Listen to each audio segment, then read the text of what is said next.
My name is Savannah Cole. I am 34 years old. And last month, at my little sister's engagement party, my own mom stood up at a table of 26 people, smiled at the room like she was posing for a Christmas card, and introduced me as, "Oh, that's our other daughter. She does janitorial work." My dad didn't flinch. He just nodded, like she'd told them what I ordered for dinner. Now, there were white tablecloths, crystal glasses, someone's grandma in pearls sitting 3 seats down, 26 people, and the woman sitting directly across from me, the woman who had personally signed a nearly $4 million contract with my company just 14 months earlier, slowly set her wine glass down, tilted her head, and said, barely above a whisper, "Wait, you're her." My mom's face went the color of old chalk. What happened in the next 45 minutes cracked something in my family that I do not think is ever going back together. But that dinner was not the beginning. That dinner was just the moment the fuse finally hit the powder. And that fuse had been burning for 11 years. Welcome to Silent Revenge. If you are new here, and a lot of you are, hit that subscribe button right now because this story has more twists than you are expecting. Before we go any further, drop a comment and tell me what city you are watching from and what time it is where you are. I read every single one. Every one. Now let me take you back to where this really started. I grew up in Millbrook, Georgia. Population about 11,000. The kind of small town where everybody knows your dad's pickup truck, your mom's potato salad recipe, and every single thing you have ever done wrong. Depending on the day, that is either the warmest feeling in the world or a slow-moving nightmare you cannot wake yourself up from. My dad, Dennis, spent 26 years as a mid-level manager at a regional trucking company out of Macon, Georgia. Same desk. Same parking spot. Same job title from the time he was 33 years old until he took early retirement. He was a content man. Content with steady. Content with safe. Content with enough. My mom, Roberta, was a completely different story. Sharp does not even cover it. This woman could balance a household budget in her head while cooking dinner, arguing with a contractor on the phone, and running a church fundraiser from the kitchen counter, all at the same time. Before I was born, she managed daily operations for 2 law firms and a medical office. She was genuinely talented. Kind of woman who should have run something. Then she got pregnant with me, and my dad, in the well-meaning, completely suffocating way that some men of his generation operated, sat her down and suggested it was time to stay home and focus on the family. She did. She never went back to work. And I spent my entire childhood watching a brilliant woman slowly pour all of that unspent energy and ambition into a life she had not fully chosen for herself. She never said she resented it out loud. Not directly. But she put that feeling somewhere. She put it on us. My sister Lily is 5 years younger than me. 29 now. She is a brand strategist at a mid-size marketing agency in Atlanta, got promoted 3 times in 4 years, and every single time it happens my mom calls me. Not to share the good news. To deliver it. Like a bill in the mail. Like something I owe. The wall in my parents' living room tells the whole family story if you know how to read it. Lily's college diploma. Lily's MBA certificate. Lily's regional marketing award plaque. Lily's sorority composite photo. My college graduation picture is up there too, but it has been pushed all the way to the far corner near the window, half tucked behind the curtain, like it wandered in from somebody else's family and nobody had the heart to take it down. There is a rhythm to the way my mom introduces us. At church. Cookouts. The neighborhood 4th of July thing where everybody brings a side dish and pretends to enjoy the potato salad. Lily just got promoted again. Pause. Smile. Pivot. And Savannah is still doing her own thing. My dad stands behind her with his hands in his pockets, looking at the floor. Quiet. The silence of a man who decided a long time ago that keeping the peace was the same thing as keeping his integrity. It is not. But you can spend a whole lifetime believing it is. Now I need you to understand something before this story goes any further. I am not the victim here. I want to be completely clear about that. I am the person who left, started from zero, and built something real. But you cannot understand what happened at that engagement party if you do not understand where I came from first, because what my family did to me over 11 years is what a lot of people call the making of a family scapegoat. And if that word means something to you, you already know exactly what I am about to describe. The summer I was 23, I had a business degree from the University of Georgia, a notebook full of market research, and what I can only call a gut feeling that would not let me go. During my junior year internship at a commercial property management firm, I kept noticing the cleaning crews. The way they moved through buildings like they were invisible. The way managers complained nonstop about turnover, inconsistency, and supervision headaches. The way the workers themselves were often underpaid, undertrained, and burned through like they were disposable. I saw a gap the size of a canyon. A billion-dollar industry running on a broken model. And I thought, I can fix this. I built a business plan. 37 pages. Market research, staffing models, cost projections, a 3-year cash flow breakdown. I was 23 years old sitting in my childhood bedroom and I was absolutely certain. So I sat my mom down one Tuesday night. I remember it was Tuesday because a reality show was blaring in the other room and she kept glancing at the hallway, and I laid it all out. I am not going to law school. I am starting a commercial cleaning and facilities management company. She stared at me. I counted the ticking of the rooster clock above the stove. 12 seconds. Then she said, "You want to mop floors for a living? That is what 4 years of college was for." My dad came in from the garage, caught the last few words, and said, "Your mom already told the Hendersons you were applying to law school." Lily texted me from a friend's house later that night. "Mom says you're having a crisis. You okay?" One person asked to see my business plan. One. My grandmom, Nana June. She was 74 at the time. Retired bookkeeper. Sharp as a brand new blade. She had run the finances for a regional chain of hardware stores for 30 years before she retired. She sat with me on her back porch in Decatur, Georgia, and read every single page. Red pen in hand. Follow-up questions ready. Where do you see yourself at year 4? Have you mapped out your liability coverage? What is your pricing model for multi-floor buildings? Then she went inside. Came back with an envelope. Handed it to me without ceremony. $1,200 in cash. And a small silver bracelet with a charm on it, a tiny key. She pressed it into my palm and said, "For when you're unlocking something nobody else around you can see yet." That same night, my mom told me if I wanted to throw my future away, I could do it without her blessing or a single dollar of her money. She said it in the flat, calm voice people use when they have already made their decision and the conversation is just a formality. Packed a bag. Loaded my beat-up 2003 Honda, cracked dashboard, a driver's window that stuck halfway down, and drove 4 hours north to Charlotte, North Carolina. I didn't argue. Didn't beg. Just drove. I didn't cry until I was on the highway and the exit for home was already disappearing in my rearview mirror. Charlotte, North Carolina. New city. 0 connections. 0 clients.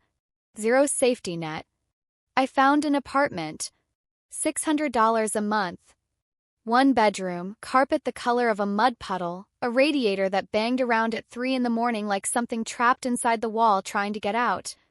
I bought a used cargo van for $2,800. White, no logo.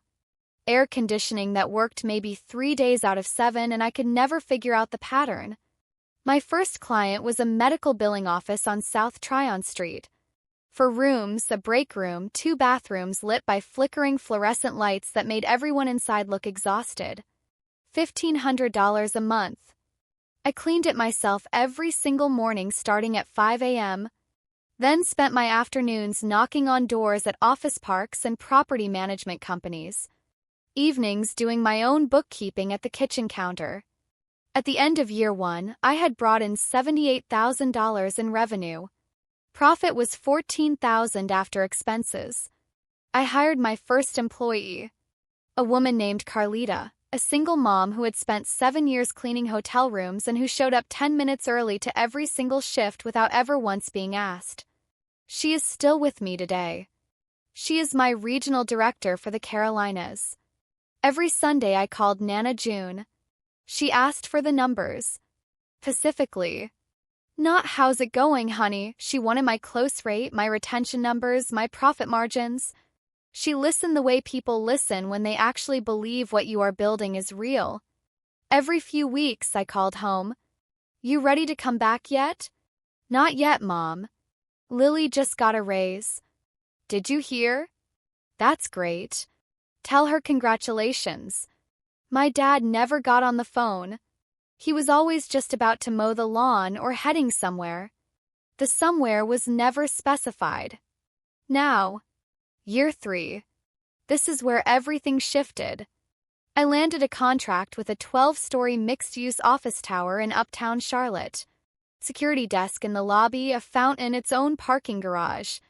Annual contract, $420,000. I opened a second location in Raleigh. I had 44 employees. I called my mom. "Mom, I just signed a single contract worth $420,000 a year." Silence on her end. Then, "So how many people are you sending to clean all that?" 44. 44 people mopping floors. "Well, good for you, I guess." Then from the background, my dad on speakerphone. "Lily's company just nominated her for a regional leadership award." I was sitting at a real desk in a real office. Framed photo of Nana June on the shelf. My very first business card tacked to the wall above the monitor. And I just sat there, held the phone, and I thought, they have already decided what I am. No new information is going to change that. That was the last time I volunteered news about my company to my parents. No fight. No big announcement. I just ran out of doors to knock on inside that relationship. When you share a $400,000 contract and someone asks how many floors are getting mopped, the message is clear. You have to decide whether you keep sending letters to a mailbox nobody ever checks. I decided not to. For the next 8 years, they believed exactly what they wanted to believe. And I let them. Hey, if you are still with me, real quick. If you have ever built something real while the people who were supposed to cheer the loudest just stayed silent, hit that like button right now and subscribe to Silent Revenge if you have not already. Share this video with someone who needs to hear that they are not alone in this. 'Cause what is coming next in this story? I promise you, you are not going to see it coming. Fast forward to today. Coal Facilities Group. 19 states. 312 employees. Annual revenue just crossed $22 million last fiscal year. We service hospitals, university campuses, corporate headquarters, federal office buildings, and data centers. Our employee retention rate is 89%, the highest in our segment of the industry, confirmed by 2 separate industry trade publications. I built a bilingual worker training program from the ground up that 3 competitors have since tried to copy. I run a leadership development track for hourly workers who want to move into management roles. Last year alone, 11 people from that program got promoted from within. I live in Charlotte. I drive a Subaru. I own a townhouse 2 miles from my office that I paid for outright in cash. And I keep a small spray bottle on my desk. Lemon oil, white vinegar, water. The same recipe I mixed in that tiny apartment 11 years ago when I could not afford anything from a store. I keep it there because the smell pulls me straight back to year 1. And I like that reminder. None of this is a secret. I have a company website, a LinkedIn page, a full feature story in the Charlotte Business Journal with photos, my employee count, and our revenue history. My parents have never looked at any of it. Never once Googled my company name. Never asked. Think about that for a second. 11 years. 19 states. $22 million in annual revenue. And the two people who raised me have never typed my company name into a search bar. Not once. Then Lily called. It had been almost 3 months since we had actually talked, a stretch neither of us mentioned because mentioning it would have meant explaining why, and neither of us was ready for that conversation. I was at my desk when her name lit up my phone. "I'm engaged," she said. No small talk. "His name is Marcus Webb. His family is hosting a dinner next Saturday at Haverfield House in Dunwoody. Mom wants you there." "Does Mom want me there, or do you want me there?" Silence. Then, "Nana June's coming. She asked for you specifically." That settled it. When Nana June asks, I show up. After we hung up, I did what anyone in business does when they hear a new name near their world. I Googled it. Webb Capital Group.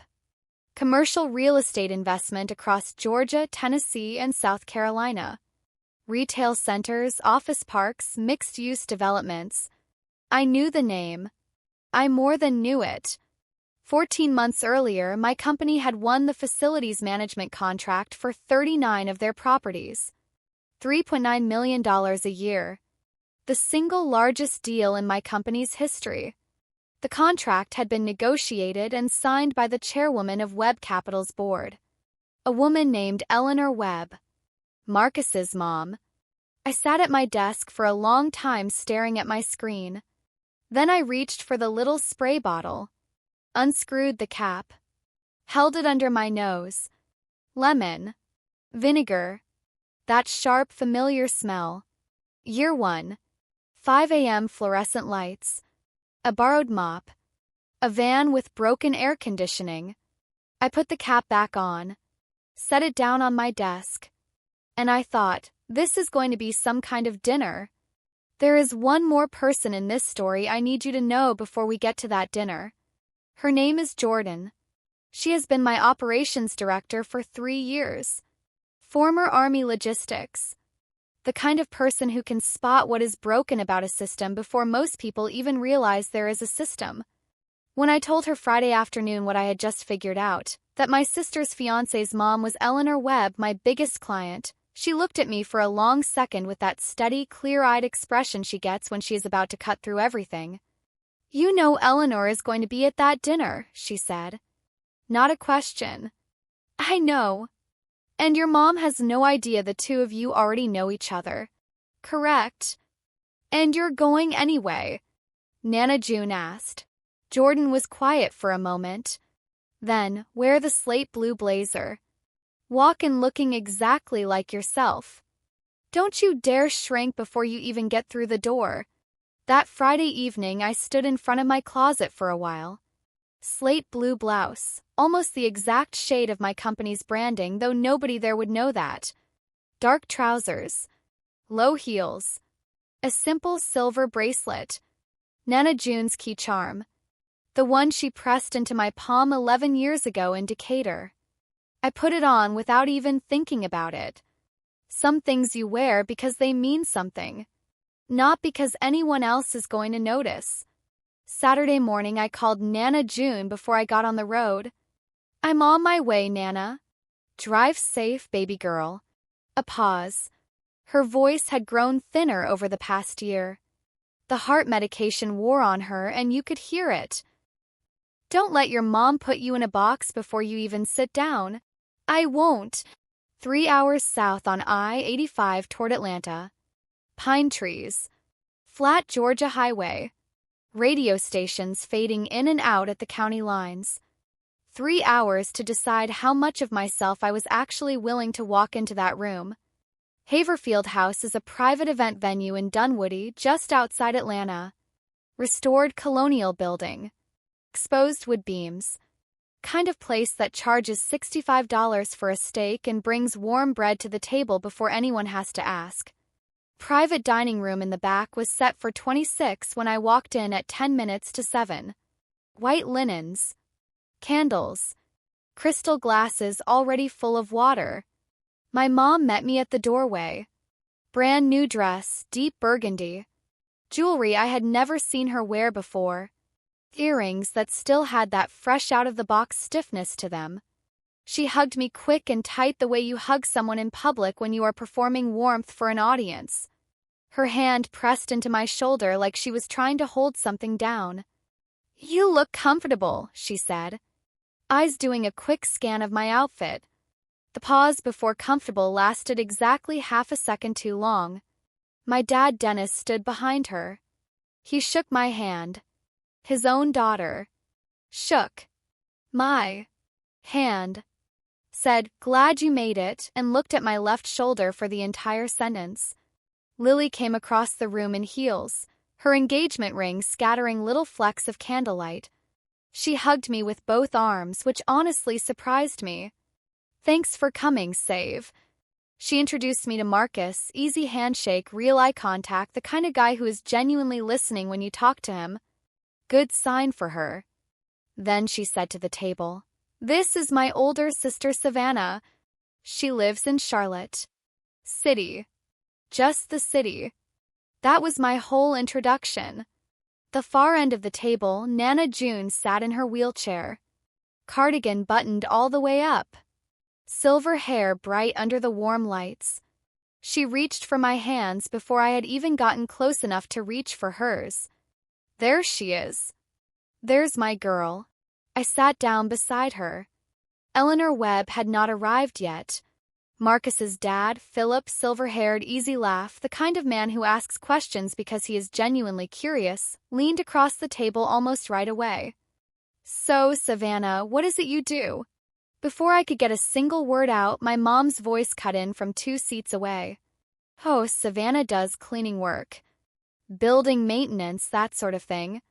Mostly residential." She gave a small wave of her hand, a quick little flick like she was brushing crumbs off the table. Philip nodded politely. Marcus's younger brother, Bryce, 24 years old, just started a master's program, quiet and watchful the way people are when they are the youngest in a room, tilted his head and said, "Oh, like a cleaning service? That's actually a really solid business to be in." My mom smiled.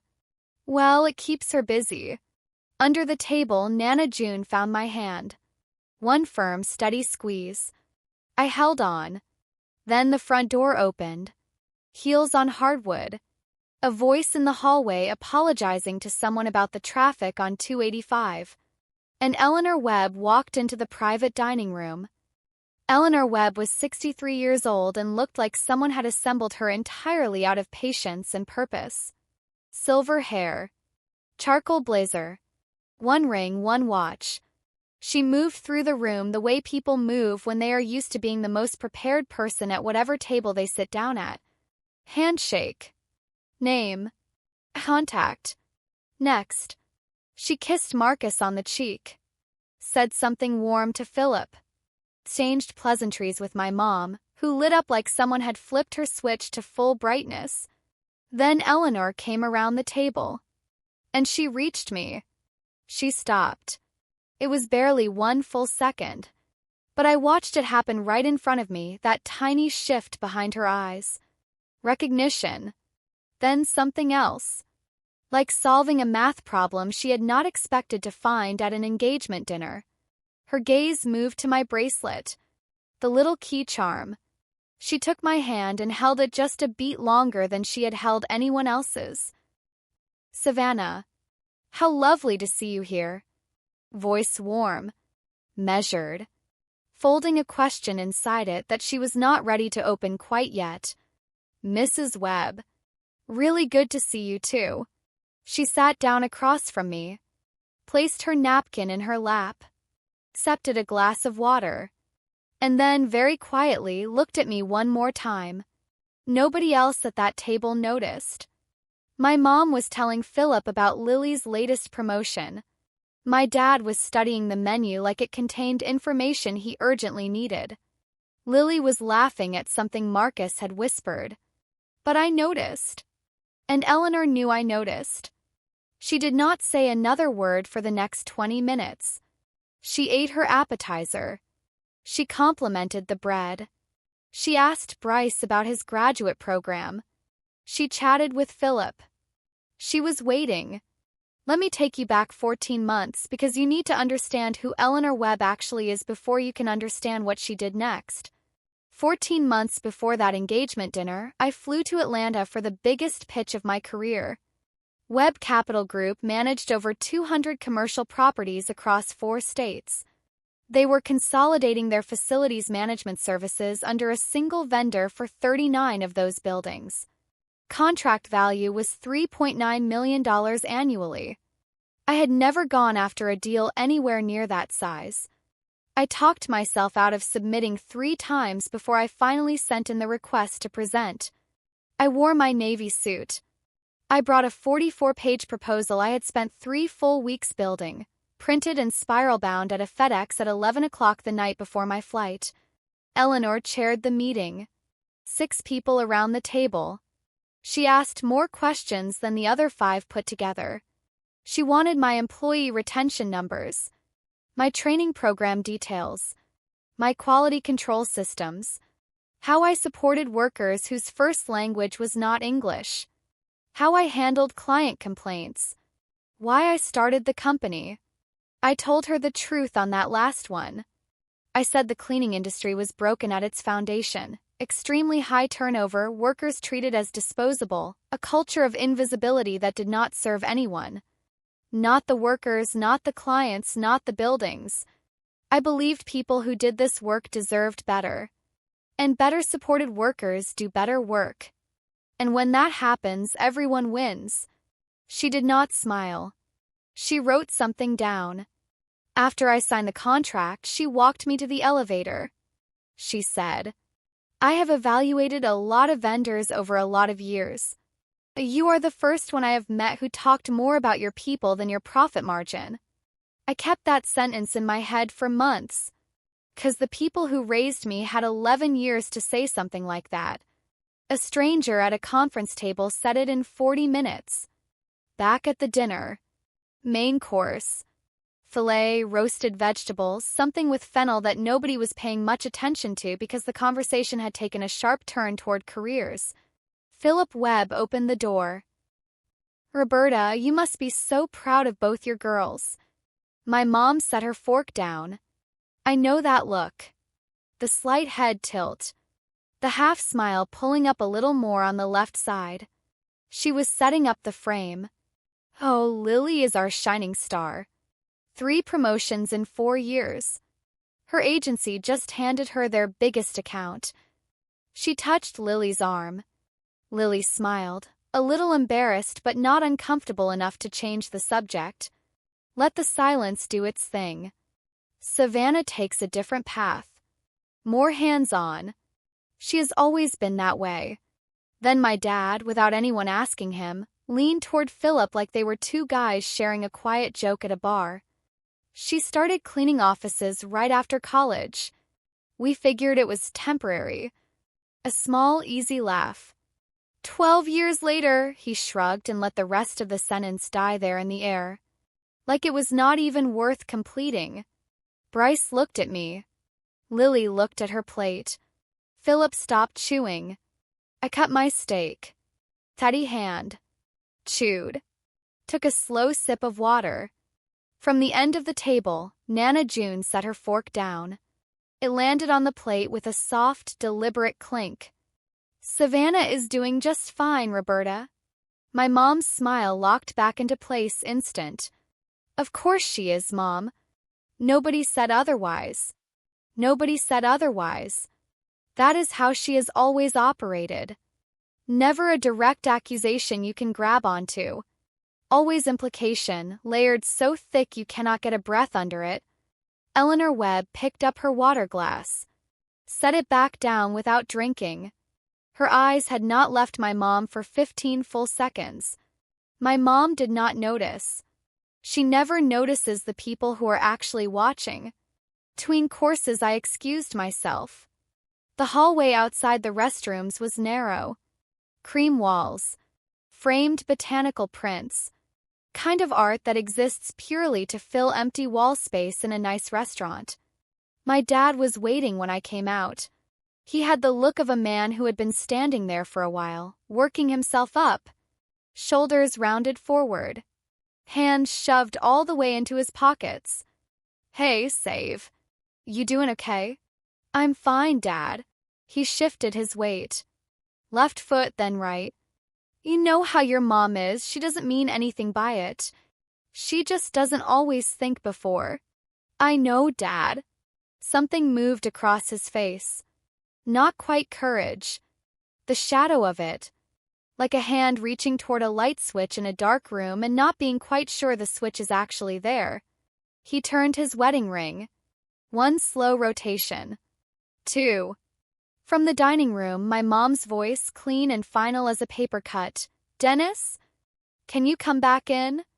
They need someone for the toast." He blinked. "I should." "Yeah." He turned and walked back toward the warm glow of the dining room. Did not look back over his shoulder. Did not finish a single sentence. I stood in that hallway and watched him disappear through the doorway. And I thought, that is as close as he will ever get. A half-finished sentence in a restaurant hallway. That is what Dennis Cole has in him for me. I had stopped waiting on those unfinished sentences a long, long time ago. I washed my hands. The soap smelled like lemon. Sharp and citrus and familiar. It hit me somewhere in the chest the way a smell can reach things that a thought just cannot get to. I breathed. I walked back out. I sat down. Nana June touched my wrist, her way of asking without asking. I nodded once. She let go. Then Lily's phone lit up on the table. She had stepped away to talk to Marcus near the window. Her phone was sitting right there next to her bread plate. Face up. The screen woke up on its own, a group chat notification. A preview banner glowing in bright white text. I did not touch it. Did not reach for it. But I have working eyes. And that screen was 3 feet from my face. My mom. Sent 2 hours before dinner started. "Whatever you do, don't let Savannah talk about her work tonight. The Webbs don't need to know we have a cleaning woman in the family." Lily. Sent 1 hour before dinner. Already handled it. Just told them she lives in Charlotte. That's it. I read it twice. The screen went dark. 26 people in this room. 2 of them had coordinated, in writing with timestamps, to make sure I stayed small tonight. This was not an accident. Not a careless comment slipping out at dinner. Not a misunderstanding. This was a plan. Written out. Agreed on. Sent back and forth like scheduling a meeting. Don't let Savannah talk about her work. As if my work, 11 years of building something from nothing, was a stain they needed to blot out before the company arrived. I picked up my water glass. Drank. Set it down. Nana June was watching my face from the end of the table. She could not have seen the phone from her angle. But she read something, in my jaw, in the way I was sitting, in the stillness that had come over me. "You all right, honey?" "I'm good, Nana. Just seeing things clearly for the first time tonight." She did not push. Nana June has spent 85 years learning the difference between when to speak and when to let silence carry the weight. Lily came back a moment later. Picked up her phone without checking the screen. Slipped it into her clutch. Smiled at me, bright, easy, completely natural. The smile of someone who has never once had to wonder what it costs somebody else to receive it. Dessert menus arrived. I did not open mine. I reached into the inside pocket of my blazer and found the bracelet charm. That small silver key. It was warm from being worn against my body all day. I ran my thumb along the edge of it and thought about those 2 text messages. I had not come to this dinner to expose anyone. I had not planned a single word of what I was about to say. I came to this dinner for exactly one reason, a woman in a wheelchair at the end of that table who wanted her granddaughter in the room. But something had quietly settled inside me. Clicked into place like a door latch closing. I was done performing smallness. If someone asked me a direct question tonight, I was going to give a direct, honest answer. No shrinking. No deflecting. No making myself smaller to protect people who have never, not one single time, thought about protecting me. Eleanor Webb caught my eye across the table. She was stirring cream into her coffee slowly and deliberately. "So how's Charlotte treating you these days, Savannah?"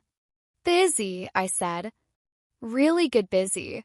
She nodded, looked at me over the rim of her coffee cup with the focused, patient expression of someone who already knows the answer and is waiting to see if you are finally going to say it out loud. And if you have ever sat at a family table and felt like the person being described was some stranger wearing your face, someone smaller, lesser, less than what you actually are, I need you to hit subscribe to Silent Revenge right now. 'Cause what comes next is the reason this whole story exists. Dessert plates had not even landed. My mom stood up. 2 light taps of her knife against her wine glass. The room went quiet. "I would just like to say a few words." She pressed her hand to her chest, eyes glistening right on cue. I have watched Roberta Cole summon tears at school board meetings, at church fundraisers, at neighborhood association votes when she needed something to go her way. She can do it like flipping a light switch. She talked for 2 full minutes. Every sentence was about Lily. Lily's degree. Lily's promotions. Lily's work ethic. Lily's grace under pressure. Every sentence a brick in a monument built entirely for one daughter. And honestly, Lily deserved to be celebrated. This was her night. I am not bitter about that part. But my mom did not say my name. Not once. Not a single time in 2 full minutes. Philip Webb noticed. He waited until she paused for breath, then said in that easy and genuinely curious way of his, "And Savannah? She's here tonight too." My mom blinked. Found me with her eyes the way you spot a stain on a tablecloth, not with warmth but with that flat, private recognition that it has to be addressed. "Oh yes. This is our other daughter. She does cleaning work. Houses, buildings, that kind of thing." A little smile. Like it was a charming footnote. A quirky detail in an otherwise polished family portrait. Then my dad, from his chair without anyone asking him, leaned back and gave a small, easy laugh and said, "We kinda gave up on her ever figuring it out, honestly." Nobody laughed with him. The server froze, a water pitcher in hand, halfway through Philip's refill. Bryce stared at his plate. Marcus put his hand on Lily's knee under the table. Nana June went completely still at the end of the table. Eleanor Webb set her fork down. Slowly. Precisely. The way you set something down when you have decided that what happens next is going to matter. Then she looked straight at me. Her voice was even. Level. The same tone she had used in her conference room when she was asking me about employee retention rates. "Savannah, tell me about your work." "I would love to hear it." My mom moved quickly. "Oh, it is nothing too complicated. She handles cleaning for homes and some smaller buildings. I would like to hear it from Savannah if you do not mind." That sentence fell onto the table like a set of keys dropping onto marble. Polite. Quiet. Completely final. My mom's smile went somewhere I could not follow it. I set my napkin on the table. "I own a commercial facilities management company. We service hospitals, office buildings, university campuses, data centers. 19 states." Silence. "How many employees?" Eleanor asked. 312. As of last month. My dad's fork made a small, involuntary sound against his plate. His hand had just twitched. Lily's head turned toward me. Slow, the way you look up when you suddenly realize the quiet road you have been standing on is actually a highway with traffic on it. Philip leaned forward in his chair. Bryce's mouth came slightly open. Marcus looked at his mom with an expression that said very clearly, "There is a conversation happening in this room at a level I was not prepared for." My mom's face had gone completely blank. Not angry. Not performing. Just empty, like a whiteboard wiped clean with nothing yet written back on it. Eleanor reached into her purse. She pulled out a business card and set it face up on the white tablecloth, directly in front of my mom. Then quietly, not as a question but as a confirmation she had been building toward all evening, she said, "Wait. You're her." My mom stared at the card. My company signed a $3.9 million annual contract with Coal Facilities Group 14 months ago. 39 buildings across 4 states. Eleanor's voice was factual, patient, like reading from a document she had already committed to memory. Savannah presented the proposal herself. She sat at my boardroom table in Atlanta. I watched my mom's face do something I had never seen it do in 34 years of being her daughter. It lost its color, started at her cheeks, spread to her lips. The hand holding her wine glass went white at the knuckles. My dad's arm froze, suspended in the air halfway toward the breadbasket like someone had hit pause on a video. Then the table erupted. "Wait, Savannah, you actually run a company?" That was Marcus. 19 states? Bryce leaning all the way forward now. "Dennis, did you know about this?" Philip, looking at my dad the way a person looks at a colleague who just got caught misrepresenting something important. "You said you had given up on her," Philip added, quiet and direct. "I genuinely do not understand that." My dad picked up his wine glass, drank deeply, and said absolutely nothing. Nana June sat at the far end of the table with both hands flat on the white cloth. Chin up. Eyes wet, but not from sadness. From something that had been waiting a very, very long time to finally breathe open air. My mom recovered. She always recovers. 30 years of managing every narrative in Millbrook, Georgia does not break in one dinner. She shifted forward, pressed her palms together, found a new voice, wider, warmer, coated in a layer of surprise that was very nearly convincing. "Well, she is extremely private about her work. We truly had no idea it had grown to this. She never shares these things with us." I looked at her. "I told you at year 3, Mom. You asked how many people I was sending to mop floors. I told you again at year 5. You handed the phone to Dad to tell me Lily had gotten an award." "I never said that." From the end of the table, Nana June. "Quiet. Steady. Absolute. You said it on speakerphone, Roberta." I was sitting right there in the room. No raised voice. No big declaration. Just the plain, patient truth of a woman who had been saving her testimony for exactly the right moment. My mom's eyes filled. Right on cue. She pressed her napkin to her mouth. Drew in a slow, shaky breath, the kind designed to pull every eye in the room onto her. "I cannot believe you are doing this," she said, voice cracking just right. "At your sister's engagement dinner. This night is not about you." She turned to Eleanor, softer now, almost a whisper. One mom reaching toward another. "I am so sorry. Family dynamics can be so complicated, as I'm sure you understand." Eleanor looked at her evenly. "I know your daughter, Roberta. That is enough for me." Philip looked at my dad with the open, straightforward confusion of a man who does not understand something and has no interest in pretending he does. "Dennis, I have to be honest with you. If one of my kids had built a $20 million company, I would have it on a billboard on I-85. That sentence landed like a brick. My dad's jaw tightened. And I could see it. This had nothing to do with me anymore. It had to do with him. With 26 years at the same desk. With a man who had told himself for decades that playing it safe was the same thing as being worthy. Philip was not trying to twist the knife. He was just being honest. But honest words land differently when they hit something a person has never allowed themselves to look at directly. Nana June's voice, one final time, from the far end of the table. "She told you, Roberta. You just did not want to hear it." My mom looked at her own mom. And for the first time in 34 years of watching this woman's face, I saw something on it I had never seen before. Not anger. Not performance. Fear. Real exposed, small actual fear. Table broke into smaller conversations. Bryce had his phone out. I could see from the look on his face when he glanced back up that he had Googled my company. Philip and Eleanor were talking quietly.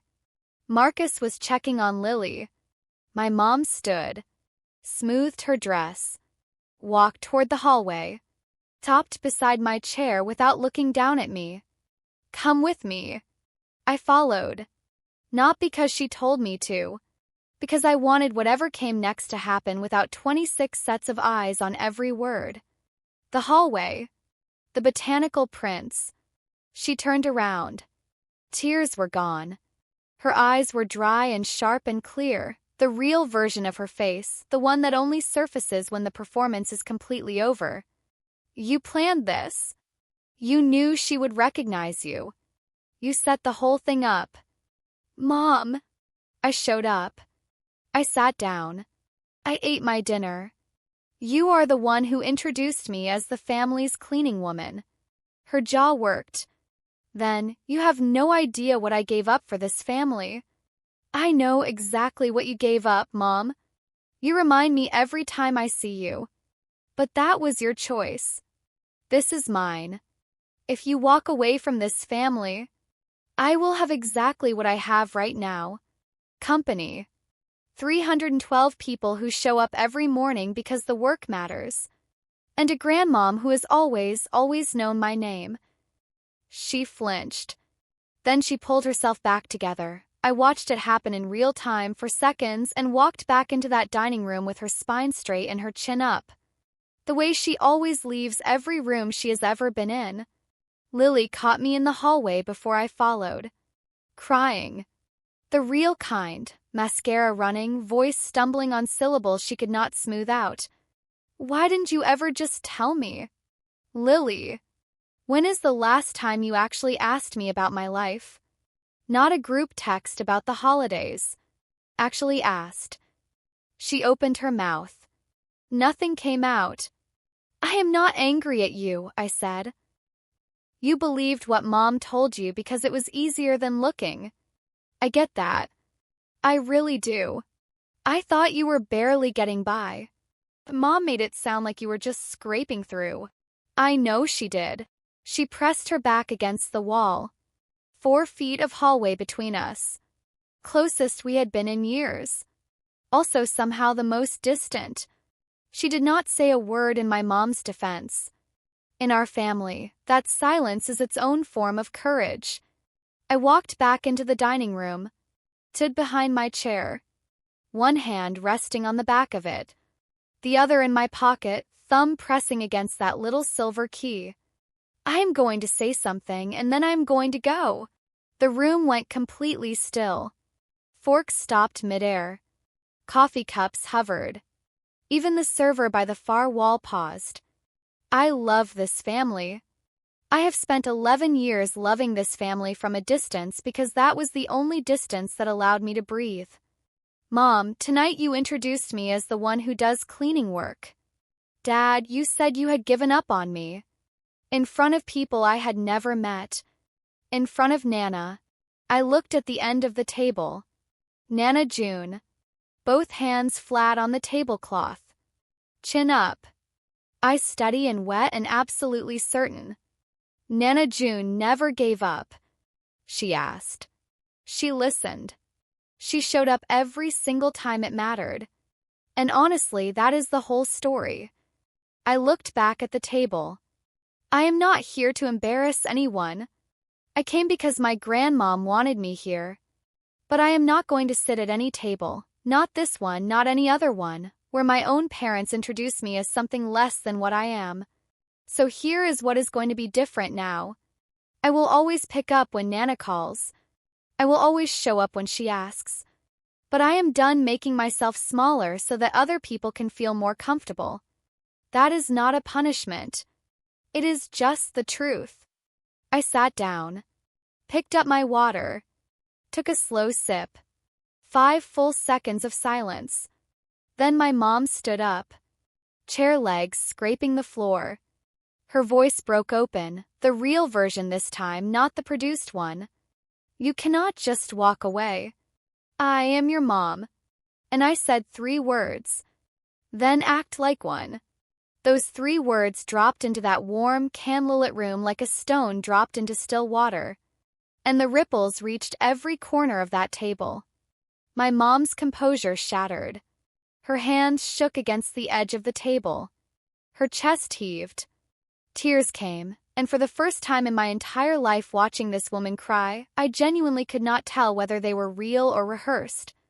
Maybe after enough years of performing an emotion, even you forget which version is which. I gave up everything for this family, she said, voice raw and cracking. Everything. My whole career, She stopped. Looked around the room. Saw the Webbs watching. Saw Philip's face. Saw Eleanor's absolute stillness. Realized, in real time, right in front of everyone, that she had just said the quiet thing out loud in front of the exact people she had spent the entire evening trying to impress. Eleanor, quiet and steady. Roberta, your daughter built something remarkable. It might be time to actually see it. My mom, you don't know our family.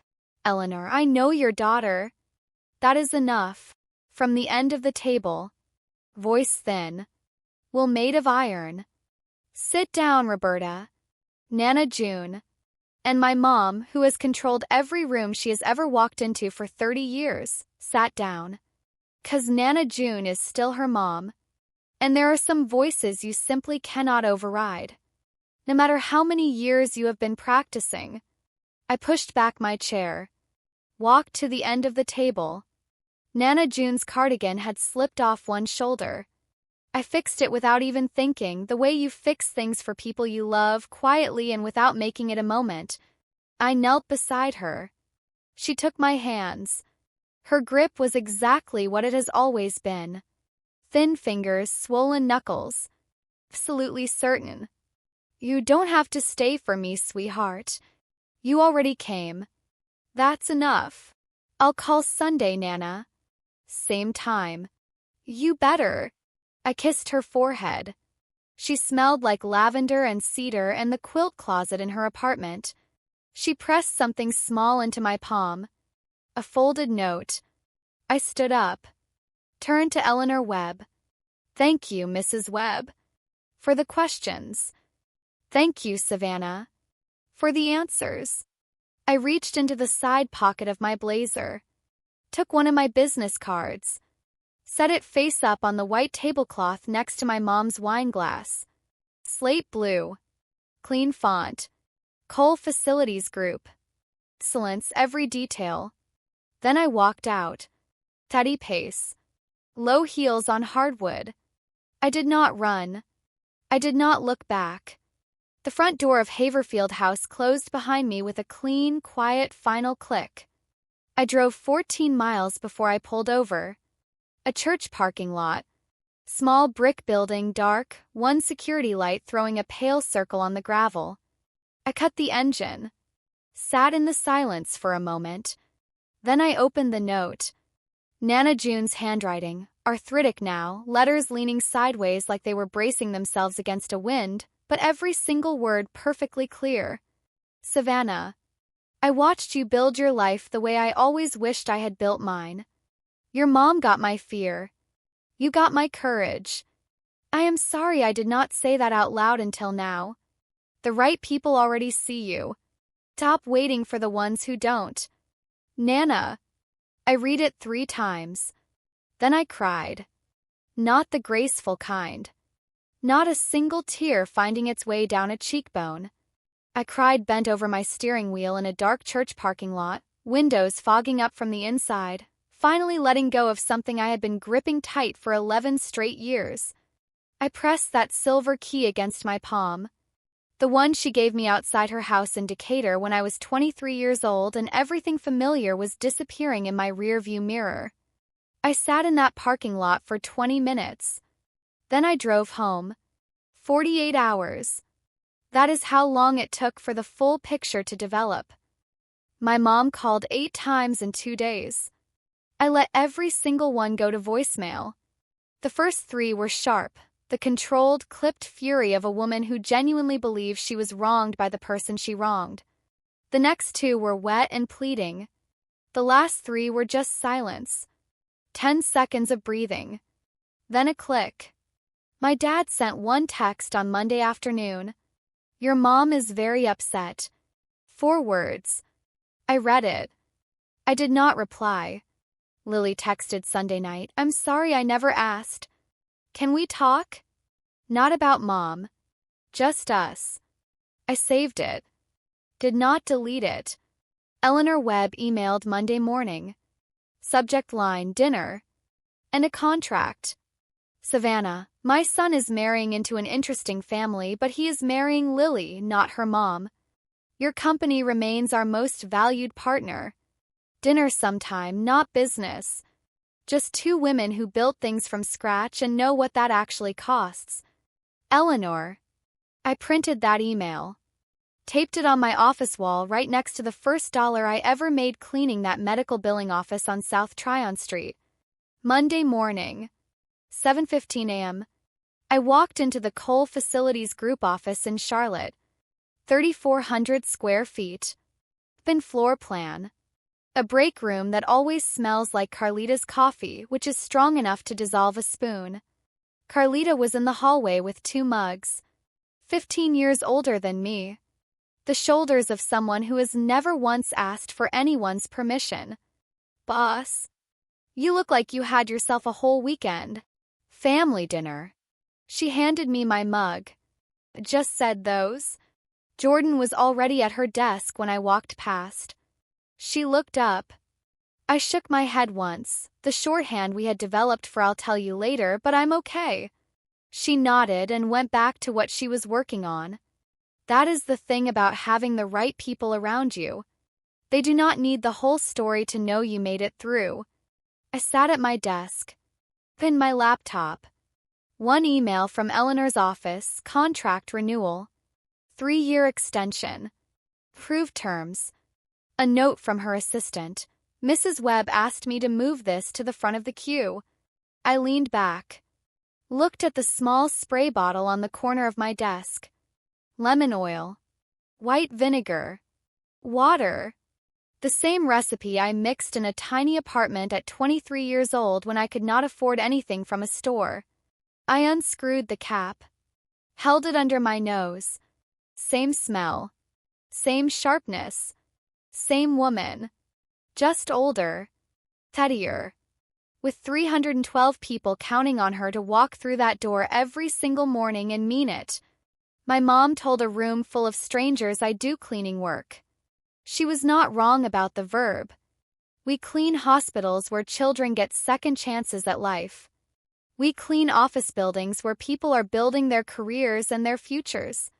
We clean courthouses where justice actually happens. We clean university halls where the next generation is figuring out exactly who they want to become. There is nothing small about any of that. There is no just in any of it. 3 months later. My parents have not called. Not once. But the story spread the way stories spread in small Georgia towns, through aunts, through cousins, through the church group my mom runs with both fists. People started Googling my company. They found the website. Client list. The Charlotte Business Journal feature. The employee count. The revenue numbers. My mom lost the narrative. For the very first time in 30 years, the version of our family she had been presenting to Millbrook, Georgia did not match what Millbrook, Georgia could verify with a 5-second internet search. That is the silent revenge. I never planned it. I never engineered it. I just stopped hiding the truth to make other people comfortable. And the truth did what the truth does. Lily drove up to Charlotte 3 weeks after the dinner. We met at a diner near my office. She ordered pancakes and spent the first 10 minutes looking at her own hands. "I Googled you," she said finally. "You have a Wikipedia page. It's a short one." She smiled, small, uncertain, the smile of someone practicing a different way of showing up. How did I not know any of this?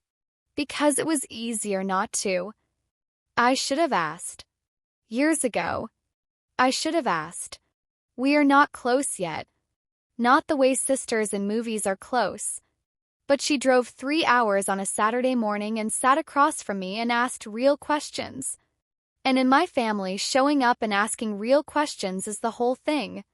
I am keeping the door open. Eleanor and I have dinner every few months. Not always about business. Sometimes just two women who built something real, sitting across from each other, not having to explain a single thing about what it cost. Bryce, Marcus's younger brother, emailed me 6 weeks after the dinner. He was working on his master's thesis about worker retention in the service industry. Asked if I would talk to him. I said yes. My dad texted me 7 weeks after the dinner. 6 words. I should have said more. Sorry. I read it. Saved it. Have not responded yet. But I think about it. Nana June calls every Sunday. Her voice is a little thinner every time. The heart medication wears on her. But she still asks about the numbers, the people, the plans, and I still answer every question. Called my mom once about 6 weeks after that dinner. She picked up before the second ring.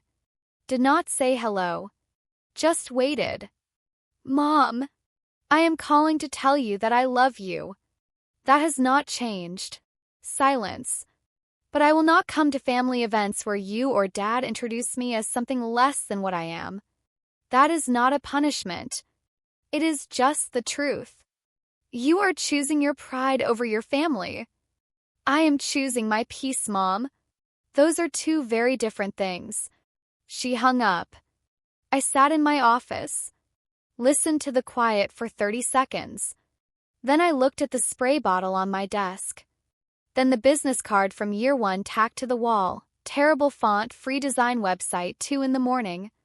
Then the current card right next to it. Slate blue. 19 states. 312 employees. Same woman. Completely different scale. Called Nana June. She picked up on the second ring. How did it go, baby girl? About how I expected. Did you say everything you needed to say? Every single word. Then that is enough, sweetheart. That is enough. My mom stood up at my sister's engagement dinner and told a room full of strangers that I do cleaning work. She was right about the verb. She was wrong about the just. There is no just in building something from nothing. There is no just in 312 families who put food on their tables because of work we do together every single day. There is no just in being the person who showed up at 5 in the morning year after year and decided that work nobody sees is still worth doing with everything you have. My grandmom gave me $1,200, a silver key, and a handwritten note on a folded piece of paper that said, "You got my courage." That is the only inheritance that ever mattered. The golden child gets the trophies on the wall. The scapegoat gets the courage to leave. And sometimes leaving, quietly, steadily, without asking for anyone's permission, is the most powerful thing a person can do. That is not drama. That is not revenge in the loud, theatrical way. That is the silent kind. That is the kind that builds something real while everyone else is still deciding whether you are worth watching. People who see you, they already see you. The ones who refuse, there is no amount of proof in the world that will ever be enough for them. That is not your failure. That is theirs. That is my story. 11 years of making myself small. One dinner that said the truth out loud. And a Sunday morning phone call to the one person who was always already listening. If this story hits something in you, if you have ever been the one in your family who gets described as less than what you actually are, I want you to share this video right now. Text it to someone. Post it. Put it somewhere. 'Cause someone in your circle needs to hear that they are not alone in this. Hit the like button if you stayed all the way to the end. Genuinely helps this channel reach more people who need these stories. And drop a comment right now. Tell me your city, tell me what time it is where you are, and tell me this. Have you ever built something real that the people closest to you refused to see? I read every comment. I want to hear yours. I am Savannah Cole, and this is Silent Revenge. I will see you in the next one.